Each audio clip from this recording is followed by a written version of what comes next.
भारत कह रहा है कि आप वर्ल्ड स्टेज पर आप जब भारत के ऊपर उंगली उठा रहे हैं तो एविडेंस दीजिए, इस तरह से राजनीति मत कीजिए।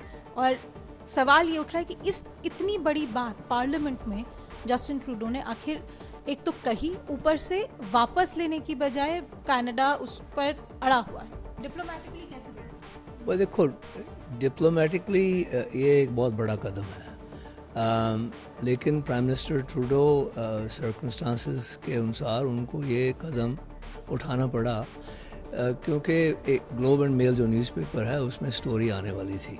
इस वक्त ऐसी सिचुएशन है, और कुछ कहें तो इन्वेस्टिगेशन डैमेज हो सकता है, और कुछ ना कहें तो जो हमारा रिलेशनशिप हिंदुस्तान कनाडा का रिलेशनशिप है वो तो इस वक्त डीप फ्रीज में है।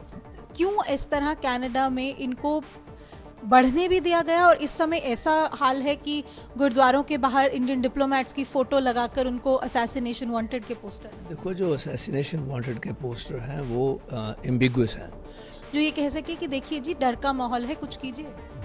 मैंने तो कोई देखा नहीं। ये तो आप उनसे पूछिए ना जो वहाँ हैं। मैं तो ये कहता हूँ कि उनको डर के ये कहना चाहिए, डर का माहौल नहीं होना चाहिए। कनाडा और भारत के रिश्ते के बीच जो इस समय हमें खटास दिख रही है, जो कि कहीं जाती नजर नहीं आ रही, जब बल्कि यूएनजीए में भी जिस तरह से बातचीत हुई उससे साफ पता लग रहा है कि कनाडा और भारत के बीच इस समय मुश्किलें बढ़ रही हैं, घट नहीं रही। और साथ ही साथ ब्रिटिश कोलंबिया में, सरी में जहां हम आज हैं, वहां पर काफ़ी अटकलें लोग भी लगा रहे हैं कि आखिर हो क्या रहा है। हम बात कर रहे हैं उज्जवल दोसांझ जी से, जो कि ब्रिटिश कोलंबिया के प्रीमियर रह चुके हैं, कनाडा के मिनिस्टर रह चुके हैं और अटॉर्नी जनरल भी रह चुके हैं ब्रिटिश कोलंबिया के। सर, तो आपने ये सभी इन सभी व्यू पॉइंट्स से आपने ये सब कुछ देखा है कनाडा में क्या हो रहा है, उस पर हम आपकी टिप्पणी चाहेंगे। सबसे पहले तो भारत और कनाडा के बीच जो इस समय हम डिप्लोमेटिक रिलेशनशिप में खटास देख रहे हैं, भारत कह रहा है कि आप वर्ल्ड स्टेज पर आप जब भारत के ऊपर उंगली उठा रहे हैं तो एविडेंस दीजिए, इस तरह से राजनीति मत कीजिए। और सवाल ये उठ रहा है कि इस इतनी बड़ी बात पार्लियामेंट में जस्टिन ट्रूडो ने आखिर एक तो कही, ऊपर से वापस लेने की बजाय कनाडा उस पर अड़ा हुआ है। डिप्लोमेटिकली कैसे देखते हैं? देखो, डिप्लोमेटिकली ये एक बहुत बड़ा कदम है, लेकिन प्राइम मिनिस्टर ट्रूडो सर्कमस्टांसेस के अनुसार उनको ये कदम उठाना पड़ा क्योंकि एक ग्लोब एंड मेल जो न्यूज़पेपर है उसमें स्टोरी आने वाली थी।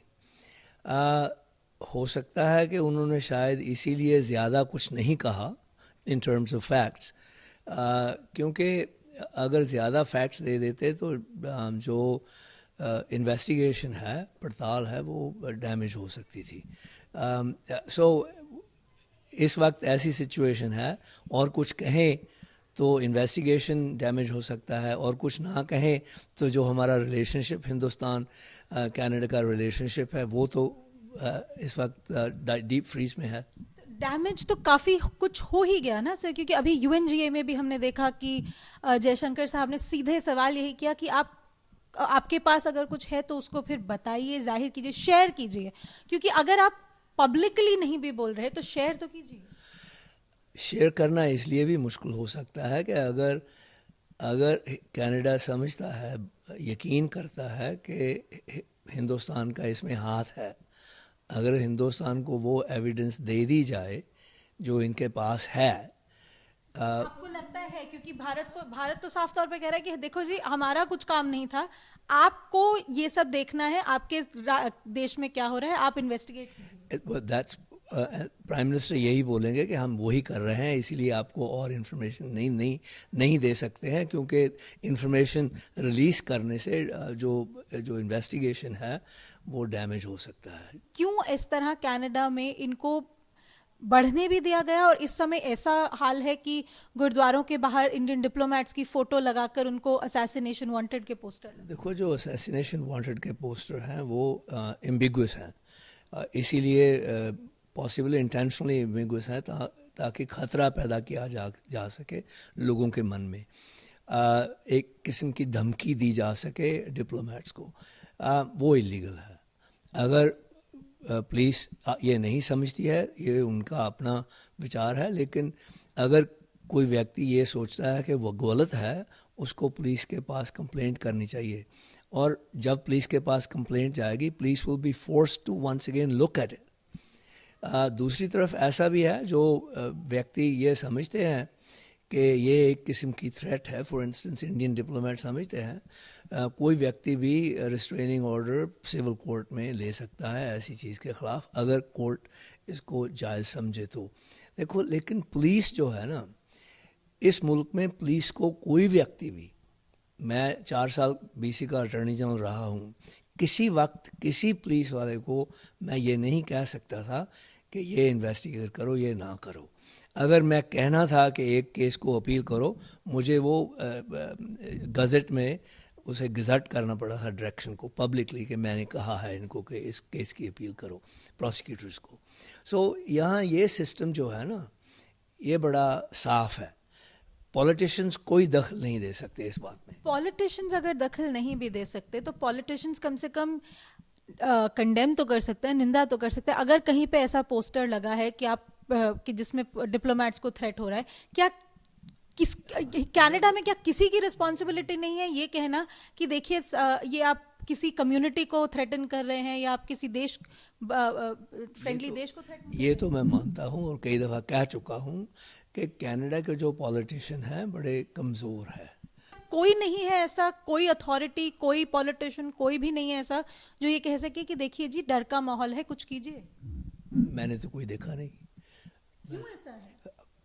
ये तो आप उनसे पूछिए ना जो वहाँ हैं। मैं तो ये कहता हूँ कि उनको डर के ये कहना चाहिए, डर का माहौल नहीं होना चाहिए, पोस्टर ऐसे नहीं लगने चाहिए, AK-47 के पोस्टर्स नहीं लगने चाहिए, और लोगों को यहाँ बैठकर हिंदुस्तान के टोटे टोटे करने की कोशिश नहीं करनी चाहिए। हाँ, खालिस्तान मांगो, वही पीसफुली गुरुद्वारे में मांगी जाओ, सड़क पे मांगी जाओ, लेकिन अगर आप वायलेंस करोगे, हेट नफ़रत फैलाओगे, या यहाँ से पैसे भेजकर वहाँ टेररिज्म करवाओगे, हम ये पसंद नहीं करते हैं। ये कोई पॉलिटिशियन नहीं कहता है। उनसे तो हम आपसे पूछ रहे हैं sir, as somebody who has been in politics, यहाँ की आप पॉलिटिक्स को इतने करीबी से जानते हैं, क्यों कोई नहीं बोलता? वो तो मेरी अपनी शिकायत रही है इतने सालों से। जी, बहुत बहुत धन्यवाद दोसान साहब हमसे बात करने के लिए। हम बात कर रहे थे उज्जवल दोसान जी से, जो कि कनाडा की पॉलिटिक्स और कनाडा के लॉ सब दोनों ही को बहुत अच्छे से पहचानते हैं, लेकिन इस वक्त ऐसा लग रहा है कि दोनों ही जो मुद्दा है उस पर बात करने को तैयार ही नहीं है। Thank you sir. Thank you.